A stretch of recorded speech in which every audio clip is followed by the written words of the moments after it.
guys. Tanawa akong buhok guys. Diba, anak kay to o. O, tanawa. Pagod kaayo kay kung maginana ko lang akong buhok guys, kaya it means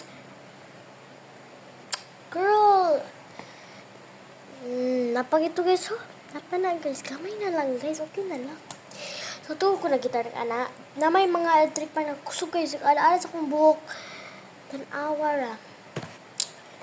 So, mag-kuhan sa akong buhok. First, mag-nice tao. Nag-meet ni Nick Zab, guys. Nag-TikTok mi.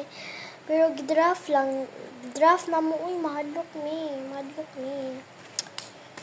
Mahadlok mi nga kung makita ni sa kuhan nga makita ko sa public.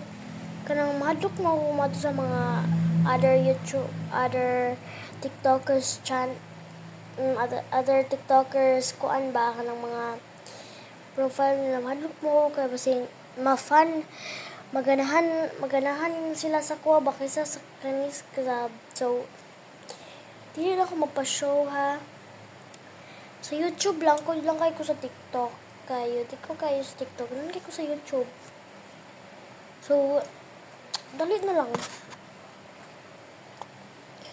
Siguro storya guys, nakalimutan ko magbutang mo ginana relay. Ako latang guys. Medyo kayo ato guys ha.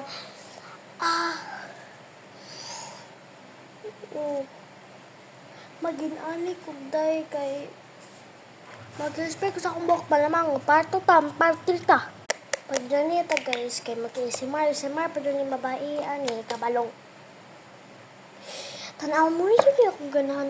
Dito ko ganahan masapot ko guys. Dito ko ganahan mapadalion Padalion ko. Nang ano ko mag-hangout maming Nick Zab everyday. She is like a sister to me ba? Like the big sister to me. Well, ganahan makay ko Nick Zab. We're friends na.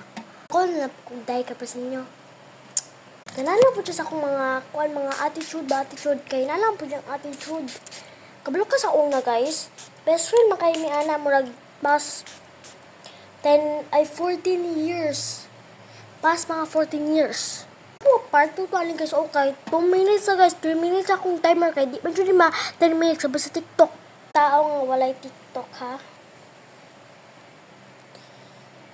So mga nani tong gilarga akong ingon to yung dad guys nga di siya kanan ako. Mag-inom ay sa song pa ba? Angan jud ko ani kasumay jud mo. Bye guys, magbabay mo na to guys.